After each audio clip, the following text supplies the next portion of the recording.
하나님의 말씀 함께 보겠습니다. 구약성경 창세기 35장 19절에서 29절까지의 말씀입니다. 창세기 35장 19절에서 29절까지의 말씀을 제가 봉독해 드리겠습니다. 라헬이 죽음에 에브랏 곧 베들레헴 길에 장사되었고 야곱이 라헬의 묘에 비를 세웠더니 지금까지 라헬의 묘비라 일컫더라. 이스라엘이 다시 길을 떠나 에델 망대를 지나 장막을 쳤더라. 이스라엘이 그 땅에 거주할 때에 르우벤이 가서 그 아버지의 첩 비라와 동침하매 이스라엘이 이를 들었더라. 야곱의 아들은 12이라. 레아의 아들들은 야곱의 장자 르우벤과 그 다음 시므온과 레위와 유다와 이사갈과 스불론이요, 라헬의 아들들은 요셉과 베냐민이며 라헬의 여종 빌하의 아들들은 단과 납달리요, 레아의 여종 실바의 아들들은 갓과 아셀이니 이들은 야곱의 아들들이요 밧단 아람에서 그에게 낳은 자더라.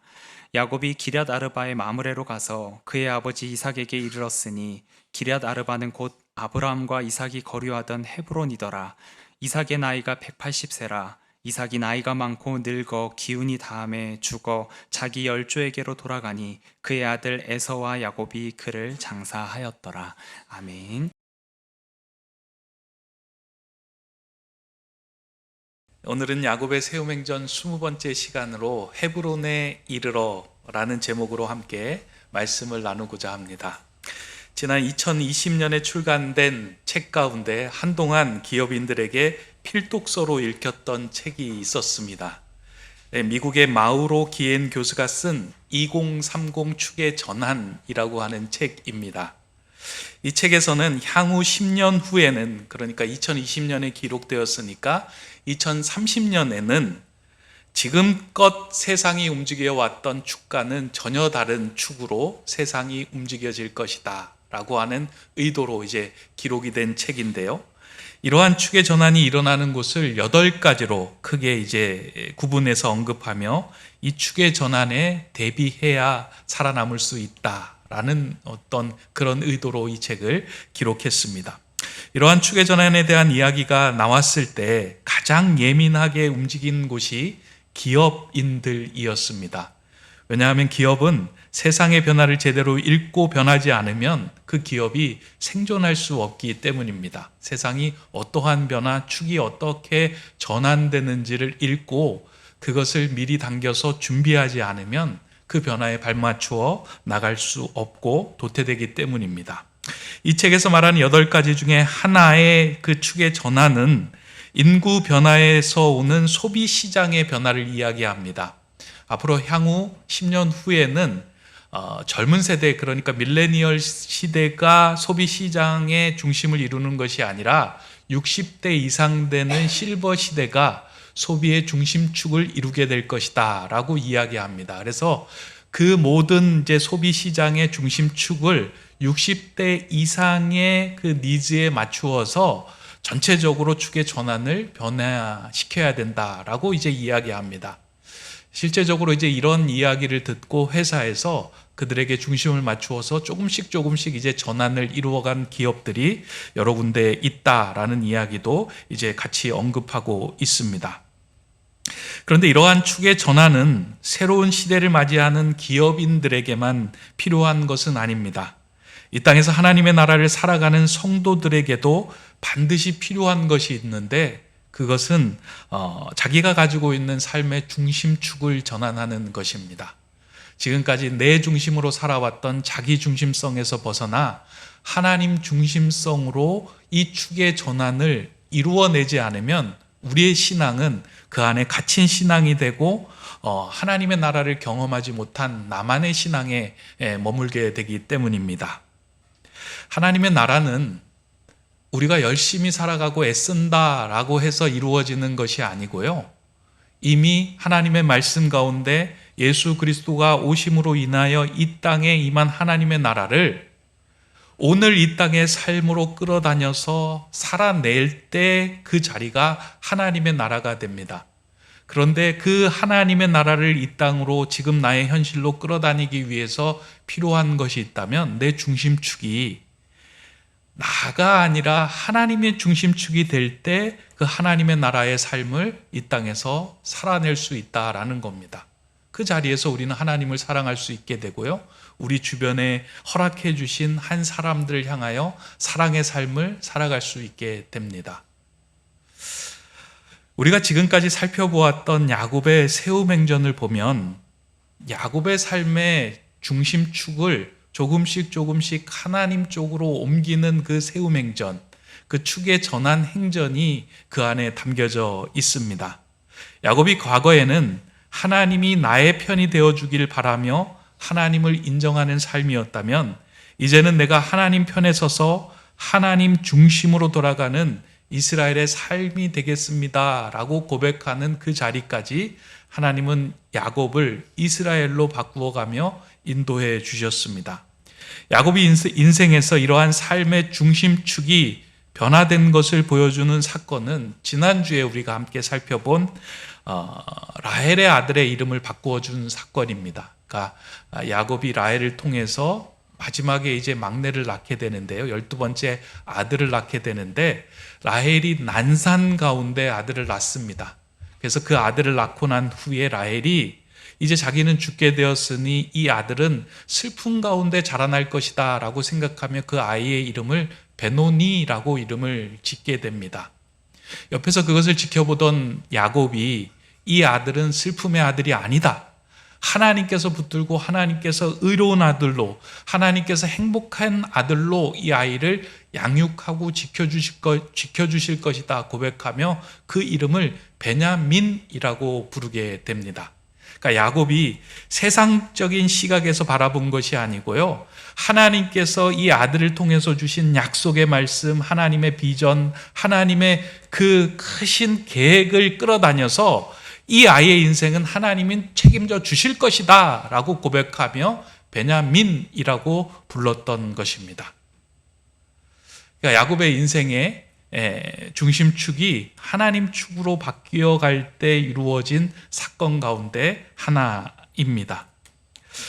이러한 이제 야곱의 모습을 보면서 성경은 이제는 더 이상 야곱의 삶이 아닌 이스라엘의 삶으로 야곱이 살아가게 될 것이다 라고 이제 말씀하시면서요, 오늘 본문 21절에서는 이렇게 이제 기록하고 있습니다.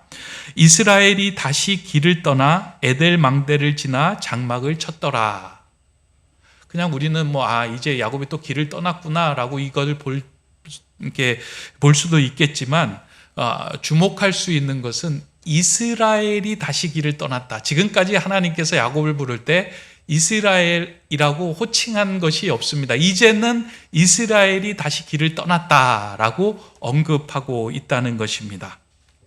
사랑하는 라헬을 에브랏 베들레헴 길에 장사 지내고 난 후에 이제 야곱이 베냐민을 안고 떠나는 그 길을 향하여 하나님은 이스라엘이 다시 길을 떠났다라고 칭해 주신 것입니다. 이제부터는 이스라엘의 삶이 시작되었음을 이야기해 줍니다. 그 어떤 상황에서도 하나님 중심으로 생각하고 결단하며 살겠다라고 하는 굳은 결의가 이 고백 안에 담겨져 있습니다. 그런데 오늘 본문을 보면 이러한 야곱의 여정이, 그러니까 새로운 길을 떠나는 야곱의 여정이 축복과 감사와 기쁨의 여정이 되면 참 좋겠는데 다시금 환난과 고통과 혼란의 여정으로, 혼란의 사건으로 야곱에게, 이스라엘에게 다가오게 된 것을 우리가 보게 됩니다. 야곱의 심정을 불편하게 하는 이야기를 야곱이 듣게 되었다라고 이야기하는데요, 그 이야기가 무엇이냐면 장남 르우벤이 아버지 첩, 그러니까 야곱의 첩이었던 비라와 동침하게 되었다라고 하는 이야기를 듣게 된 것입니다. 야곱에게 입장에서는 전혀 이해할 수 없고 받아들이기 어려운 사건이 그에게 툭 하고 또 다가온 것입니다. 그런데 성경은 이에 대해서 야곱이 어떻게 대응했다라고 하는 말은 없고 그 본문 끝절에 이스라엘이 이를 들었더라라고만 언급하고 있습니다. 그러니까 이해할 수 없는 사건이 벌어졌는데요, 야곱이 이에 대해서 그 어떤 행동도 하지 않고 이스라엘이 이를 들었다라고 이제 언급하고 있습니다. 이게 어떤 의미일까? 야곱이 또 어렵고 감당하기 힘든 사건이 다가왔을 때 그냥 침묵하며 묵인하며 이 사건을 받아들인 것일까? 근데 저는 그렇게 생각하지 않았습니다. 오늘 본문을 읽으면서 야곱이 이를 들었더라라고 하면 또 그렇구나라고 생각할 수 있지만 오늘 본문에서는 분명히 이스라엘이 이를 들었더라라고 언급하고 있기 때문입니다. 자세히 보면 창세기 35장의 후반부의 내용을 보면 야곱이 이스라엘이 되어서 새로운 길을 출발하는 순간부터 하나님이 멀게만 느껴지는 야곱의 인생 가운데 슬픔의 상황 같은 그런 일들이 툭툭하고 벌어지는 것을 보게 됩니다. 사랑하는 라헬을 떠나보내고요. 그리고 믿었던 장남 루벤이 용납하기 어려운 그 제약을 행하고요. 그리고 나중에 자신이 그래도 의지하였던 아버지 이삭이 이제 죽음을 맞이하게 된 사건이 35장 후반부에 나타납니다. 어떻게 보면 한 인생에 있어서 사랑하는 아내를 떠나보내고 아들이 지금 제약으로 인해서 도저히 관계가 회복될 수 없는 상황이 되고 아버지도 죽게 되는, 그러니까 인생에서 경험할 수 있는 아픔과 슬픔의 상황들이 이제 야곱과 이스라엘에게 다가온 것입니다. 이 상황에서 야곱은 어떠한 길을 걸을 것인가? 아마 하나님은 그것을 야곱을 통해서 보기를 원하셨던 것 같습니다. 야곱의 상황이 아니라 이제 이스라엘 상황에서 이와 같은 상황에서 이스라엘은 어떻게 대응할 것인가? 입으로는 하나님을 믿고 입으로는 베노니가 아니라 베냐민이라고 외쳤던 야곱이 과연 자신의 인생 가운데 이해하기 힘들고 어렵고 슬픔의 상황이 왔을 때 그의 발걸음은, 그의 여정은 어떻게 될 것인가? 아마 그것을 보고자 오늘 본문과 같은 그런 슬픔의 사건들을 계속 연속해서 보여주고 있는 것 같습니다. 지난 한 주간 저도 이 말씀이 잘 이해가 되지 않아서 계속해서 묵상하던 중에 눈에 들어왔던 것은 이스라엘이 들었더라 하는 말과 이렇게 아울러서 야곱의 12 아들이라 라고 하는 그 이제 마지막 구절이 좀 제 마음에 다가왔습니다. 왜 그것이 다가왔냐면 지금 이 상황을 지나고 있는 사람이 야곱이 아닌 이스라엘이다 라고 기록되어 있기 때문입니다. 하나님과 싸워서 이긴 사람, 사람과 싸워서 이긴 사람이 이를 들었더라 라고 할 때에 지금 이스라엘이 이것을 들었을 때 아무런 반응하지 않은 것은 모른 척하고 넘어간 것이 아니라 인간적인 감정으로 이것을 풀어낸 것이 아니라 하나님은 이런 베노니와 같은 상황 속에서도 하나님의 의로운 손으로 이 사건들을 붙들고 하나님의 구원의 역사를 도도히 펼쳐갈 것이다 라고 하는 것을 신뢰하며 그 길을 따르기로 결단하였다라는 것입니다. 그러니까 이스라엘이 된 그 야곱의 입장에서는 이 사건 가운데서도 하나님의 선한 계획이 있음을 믿고 그것을 신뢰한 것입니다. 어떻게 보면은요, 이제 야곱의 아들인 루벤이 이렇게 끔찍한 일을 저질렀잖아요. 야곱은 그 상황을 참을 수 없었을 것이다 라고 생각이 돼요, 제가 봐도. 그래서 그 당시에 아버지에게 있었던 사법권을 이용해가지고 아들을 추방하던가 아니면 심하게 할 때는 그 아들에게 사형을 내리는 일을 선도할 수 있었음에도 불구하고 야곱이 그냥 이를 듣고 묵묵하게 또 자신의 길을 나아가는 것을 보게 됩니다. 왜 이런 일을 행하였을까? 아마 야곱의 마음에서는 지금 자신이 이 상황에서 인간적인 감정으로 이 일을 처리하는 것보다 이미 앞서서 주신 하나님의 약속, 하나님의 말씀이 더 마음에 크게 와 닿았기 때문입니다. 내가 내 허리에서 난 아들들을 통해서 민족들을 세우고 총회를 만들고 이 땅을 이끌 지도자들을 세우겠다, 12지파를 세우겠다 하신 그 약속의 말씀을 붙들고 하나님은 내가 이해할 수 없는 상황을 통해서도 구원의 역사를 펼쳐가실 것이다 하는 그 믿음으로 이 사건을 본 겁니다. 사실 르우벤뿐만 아니라 야곱의 아들 중에서도 어떤 민족의 후사로 세울 만한 그런 떳떳한 사람이 없습니다. 그렇지 않은가요? 르우벤은 그와 같은 일을 저질렀지만 그 다음 아들인 시므온과 레이는 어떤 일을 저질렀어요? 세겜에서 자신의 동생 디나가 강간당했다는 이유로 세겜 성에 있던 모든 남자들을 다 도륙하는, 살인을 저질렀던 살인자들 아닙니까? 그리고 다른 아들들은 어떻습니까? 그 살인한 현장을 보고 묵과하면서 그 성에 들어가서 노략질하고 아녀자와 모든 재산을 훔쳐온 도둑질했던 사람들 아닙니까? 그 어디에 봐도 세상적인 시각과 우리의 도덕적인 계율의 눈으로 비추어 봤을 때 하나님의 후사가 될 수 있는 사람은 아무도 없어 보입니다. 그러나 은혜는 여기에 있는 것 같습니다. 우리가 아무리 죄인이더라도, 우리가 아무리 실수하더라도 하나님께서 선택하시고 부르시고 구원하시겠다라고 하신 그 약속의 사건들은 우리의 어떤 의로움이나 우리의 어떤 잘못과 관계없이 하나님께서는 도도하게 그 일을 펼쳐가시고 행하고 계신다라는 겁니다. 야곱에게 있어서는 전혀 그 일들을 감당할 수 없지만 이스라엘의 시각, 영원에 잇대어서 그 모든 것을 바라볼 수 있는 그 시각을 가진 이스라엘은 이걸 받아들입니다. 그렇다고 해서 야곱이 르우본의 잘못을 묵과하고 그냥 덮어두지는 않습니다. 나중에 창세기 후반부에 보면 분명하게 지적합니다. 그러면서 르우벤이 가졌던 장자권을 빼앗습니다. 너는 아버지의 침상에 올라서 더럽힌 존재이니까 이제는 너에게 장자권을 줄 수 없다라고 분명하게 시간이 흐른데도 그것을 짚어서 이야기합니다. 이러한 이스라엘의 하나님을 전적으로 믿는 마음, 자신뿐만 아니라 자녀들의 삶까지도 모든 것들을 하나님께서 주관하시고 계획하시고 계신다라고 하는 그 믿음 가운데 12지파의 이제 그 이름 계보가 완성된 것을 우리에게 보여주신 것입니다. 그러니까 하나님의 뜻 가운데 12지파가 세워지는 것을 우리에게 보여줍니다. 그런데 이 구절을 이렇게 이해한다라고 하더라도 의문이 계속 남습니다. 사실은 이 창세기 35장을 보면 계속해서 우리 안에서 이렇게 뿜어져 나오는 질문들이 있어요. 야곱의 인생 가운데 이제 이스라엘로 길로 살아가고 하나님의 자녀로 살아간다라고 이제 고백했다면 그 인생 여정이 조금 어려운 가운데도 하나님이 보호해 주시고 환난 가운데도 지켜주시고 간섭해 주셔서 어려움을 겪지 않도록 해 주셔야 되는데 왜 하나님은 어려운 가운데서도 그냥 그것을 방치하고 계시는가?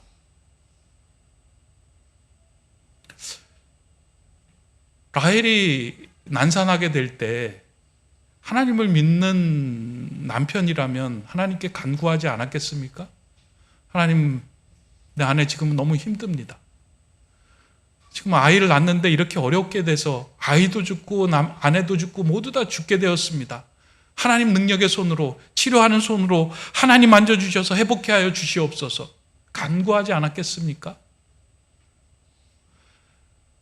르우벤이 비라를 범하였을 때 그 주변에 있던 형제들이나 누군가에 의해서 그 험난한 상황이 생기지 않도록 하나님이 간섭하여 주셔서 누군가를 찔러서 그 일들이 생기지 않도록 보호하여 주시고 지켜주셨다면 그런 끔찍한 일이 생기지 않았을 터인데 과연 그 상황에서 하나님은 어디에 계셨는가?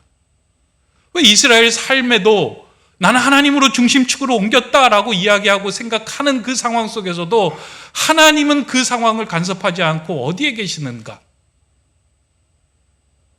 이런 질문 앞에 우리가 서게 됩니다. 물론 이 질문에 대해서 그 어떤 대답도 사실은 시원치 않으리라고 생각이 됩니다. 그럼에도 불구하고 저는 이러한 상황과 여건을 통해서 야곱을 지금 이스라엘을 어디까지 옮기시며 어디에 살게 하시는가? 과연 하나님은 야곱, 이스라엘을 통하여 어떠한 존재로 어떠한 인생을 살아가기를 원하시는가? 저는 좀 거기에 주목하고 오늘 본문을 보았더니요. 본문 27절의 말씀 가운데 좀 힌트를 얻게 되었습니다. 한번 같이 읽기를 원합니다. 야곱이 기럇아르바의 mamre로 가서 그의 아버지 이삭에게 이르렀으니 기럇아르바는 곧 아브라함과 이삭이 거류하던 헤브론이더라. 그 아픔의 여정 속에서 야곱이 머무르지 않고 결국 뚜벅뚜벅 걸어서 갔던 곳이 어디냐면 헤브론이라는 곳에 야곱이 도착하게 됩니다. 이스라엘이 도착하게 되는 거예요. 그러니까 이스라엘이 살아가야 하는 삶의 자리는, 그리고 하나님이 원하시는 야곱 이스라엘과 함께 살아가기를 원하는 자리는 헤브론이라는 곳이에요. 이 헤브론이라는 곳은 어디냐면 하나님과 온전한 교제가 이루어지는 자리가 헤브론이에요. 헤브론은 창세기 13장에서 이제 등장하는 지명이기도 하는데요. 이제 아브라함과 롯의 이야기 우리가 잘 알잖아요. 아브라함과 롯의 이제 가축과 소유가 많아져서 서로 가야 할 곳을 택할 때 롯이 이제 주변을 둘러보니까 물도 많고 가축도 키우기에 넉넉하고 풍성한 장소가 이제 소돔과 고모라였습니다. 그래서 롯은 소돔과 고모라 땅을 향하여 나아갑니다. 그러니까 세상적인 시각으로 볼 때요, 하나님의 은혜로 내 것을 풍성하게 채워줄 수 있는 자리다 생각하여 소돔과 고모라로 갑니다. 그런데 나중에 우리가 알지 않습니까? 그곳에서 자기 자신, 자기 중심성으로 모든 것을 판단하고 그쪽으로 향해 나갈 때는 결국 그 욕망이 자신을 집어삼키는 일들이 생겨나는 그 자리가 되었다. 그 소돔과 고모라의 그런 어떤 일들이 벌어지지 않습니까? 그때에 아브라함이 선택했던 곳이 어디냐면 헤브론이에요. 그때 아브라함, 나는 헤브론에 머물겠습니다 라고 이야기를 한 거예요. 나는 세상의 풍요와 충만함 거기에 만족하지 않고 하나님과 영적인 교제가 이루어지는 자리로 나아가겠습니다 하면서 머물렀던 자리가 헤브론이에요. 그래서 헤브론이라고 하는 지명의 뜻이 뭐냐면 교제의 자리라는 뜻이에요. 그러니까 하나님과 교제하는 자리가 헤브론이에요. 물론 지명 의미를 넘어서 나는 하나님 중심으로 이제 살아가며 하나님과 교제하는 것을 그 어떤 것보다 소중하게 여기겠습니다 라고 이야기하며 그곳에 머물렀던 겁니다. 근데 시간이 흘러요. 시간이 흐르면서 하나님께서 아브라함에게 한 가지 더 시험을 합니다. 그때 무슨 시험을 하냐면 너의 중심이 지금 어디에 있는지를 내가 보기를 원한다. 너가 입으로 고백하고 지금 서 있는 자리는 헤브론이지만 정말 너의 중심이 어디에 있는지를 내가 보기를 원한다 라고 하면서 시험하며 요구했던 게 뭐냐면 내가 사랑하는 아들 이삭을 모리아 산에서 나에게 예배하며 제사로 바쳐라 라고 하는 이야기를 합니다. 아브라함이 이 이야기를 듣고 이해가 되지 않았을 겁니다. 나 하나님 중심으로 살아간다고 했는데 갑자기 또 아들까지 바쳐라 라고 이야기하고 묻고 있고 또 자신의 이렇게 신앙의 상태를 돌아보게 하는 그런 것들이 이해가 되지 않았을 겁니다. 근데 아브라함은 그 말을 듣고 묵묵하게 모리아 산을 향하여 아들 이삭을 데리고 나아갑니다. 그리고 그 아들 이삭을 모리아 산에서 하나님께 드립니다. 왜 이런 마음이 들었을까? 아브라함은 나에게 내 삶과 생명과 가족과 소중한 모든 것을 주신 것이 하나님이다라는 것을 인정하고 믿었어요. 그리고 이 자녀의 죽음까지도, 여기에서 이 세상에서 끝나는 이 자녀의 죽음까지도 여기에서 끝나는 것이 아니라 영원에 잇대어져서 하나님 계획 가운데 있는 것임을 온전하게 인정하고 믿음으로 그 자리에 나갔다는 거예요.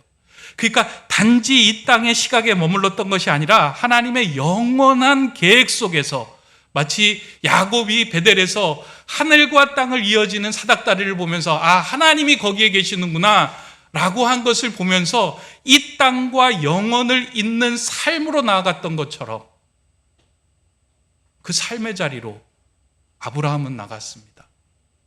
헤브론의 자리는 야곱이, 이스라엘이 나갔던 그 헤브론의 자리는 그와 같은 영적인 교제가 이루어지는 자리였습니다. 아브라함의 이러한 모습을 보고 난 후에 하나님께서 아브라함을 향해 이렇게 말씀하십니다. 이제야 내가 나를 경외하는 줄을 알겠다 라고 얘기해요.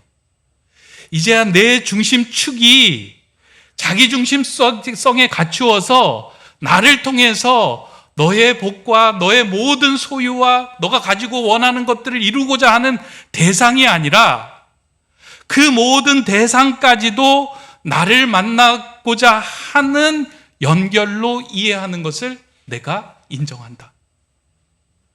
이 말씀을 해주신 겁니다. 그 우리의 신앙을 들여다보게 하는 말씀 아니겠습니까? 우리 하나님을 믿잖아요.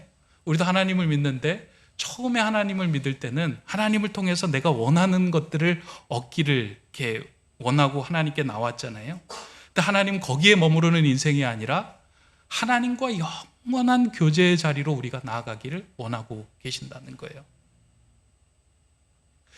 제가 신년, 그러니까 이제 설 명절 때마다 우리 아이들에게 이제 그 세뱃돈을 주려고 봉투에다가 10,000원씩 넣어서 제가 그 서랍에 준비해 놓습니다. 첫 해에 아이들이 우연히 제 방에 놀러 왔다가 이제 제가 그 선물을 이렇게 세뱃돈을 줬어요. 이렇게 봉투를 열어보니까 이제 10,000원짜리가 들어있으니까 너무 기뻐하면서 이런 목사님이 다 있네 막 이런 생각에 이제 그 아이하고 저하고 이렇게 가까워진 거예요. 제가 뭐 그 아이에게 세뱃돈을 준 이유는 그거잖아요. 우리 교회에서는 아이하고 목사하고 좀 이 관계가 가까워졌으면 좋겠다. 그래서 그냥 목사님 잘 지내셨어요? 목사님 좋아요. 막 이런 표현들이 막 이루어지고 따뜻하게 이루어지는 교회가 됐으면 좋겠다 생각이 들고 이제 그렇게 준비한 거예요. 근데 이제 이 아이가 그 세뱃돈을 받고 나서 친구들에게 쫓아가고 이제 그 복음을 전한 거예요. 목양실에 갔더니만 이제 세뱃돈을 주더라. 근데 이제 그 이야기를 듣고 달려와서 제 목양실 문을 두드린 아이들은 처음에 저를 만나기 위해서 찾아온 아이들과 다른 아이들입니다. 어떻게 달라졌을까요? 이 아이들은 이제 자기가 받아야 할 세뱃돈이 이제 중심이 된 거예요. 그래서 세뱃돈과 자신을 이어주는 도구가 누구가 된 거예요? 제가 된 거예요. 그러니까 저를 보고 목사님 세뱃돈 이렇게 이야기를 하죠. 그러니까 처음에 만났던 아이들은 저하고 아이들 사이에 세뱃돈이 더 친근한 교제로 나아가는 도구가 되었다면 그 이야기만 듣고 온 아이들은 그냥 저를 세뱃돈을 받는 도구 그 상황에만 머물게 만들었다라는 겁니다. 계속해서 아이들이 그러한 관계로 저를 생각하면 제가 어떻게 할까요? 이제는 세뱃돈 없어 라고 잠시 멈출 것 같아요. 내가 너희들에게 주려고 하는 거는 세뱃돈이 아니라 너희들과 온전한 관계와 친밀한 관계를 원하는 거야 하고 이제 목양실 문을 잠그고 세뱃돈 봉투를 제가 이제 없애는 수도 생길 수도 있겠다 생각이 됩니다. 근데 제가 그 생각을 하면서요, 우리의 신앙생활이 이와 같다라는 생각을 한 거예요. 우리 다 복음을 듣고 하나님께 나온 사람 아닙니까?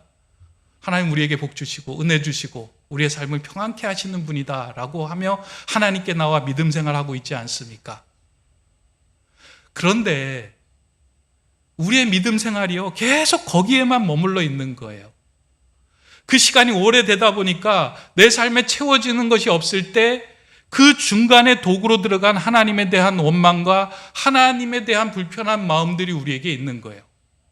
근데 사실은 하나님께서 우리에게 원하시는 것은 무엇이냐면 하나님과 우리와의 온전한 교제 가운데 하나님의 나라가 무엇인지, 너를 향한 계획이 무엇인지, 내가 너를 사랑하는 마음이 무엇인지를 온전하게 보여주기를 원하시는데 그 마음, 그 교제는 다 사라지고 하나님 통하여 얻어지는 그 마음만 있다는 거예요. 그때 하나님은 어떻게 하시겠어요? 침묵하고 계시는 거예요. 그때 하나님은 어떻게 하시겠어요? 우리에게 우리의 마음 문을 두드리시며 내가 너하고 진정한 교제의 자리로 나가기를 원한다라고 계속해서 묻고 또 묻게 되는 겁니다.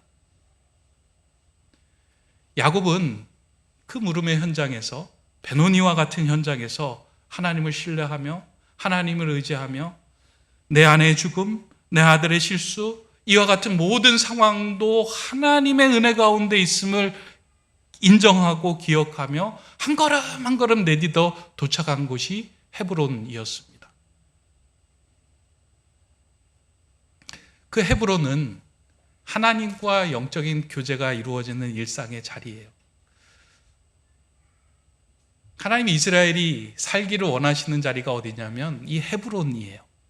너는 헤브론에서 거하면서 나와 영적인 교제를 거하며 그 자리를 하나님의 나라로 일구어가는 사람이 되기를 원한다. 그게 근사한 사람이다. 세상에서 어떤 많은 소유와 복을 누리는 인생이 아니라 나와 교제하며 나의 마음을 품고 하나님을 사랑하고 이웃을 사랑하며 그 주어진 땅을 하나님의 나라로 이끌어가는 헤브론 사람, 헤브론 신앙을 가진 사람이 되기를 원하며 이스라엘을 이 자리까지 이끌고 계셨던 겁니다. 오늘 그 하나님께서 저와 여러분들도 우리의 일상의 자리가 헤브론이 되기를 원하고 계시는 거예요. 여러분들도 여러분의 일상의 삶에서 이해가 되지 않고 답답하고 힘든 일이 있잖아요. 그때 우리 어떻게 해야 될까요?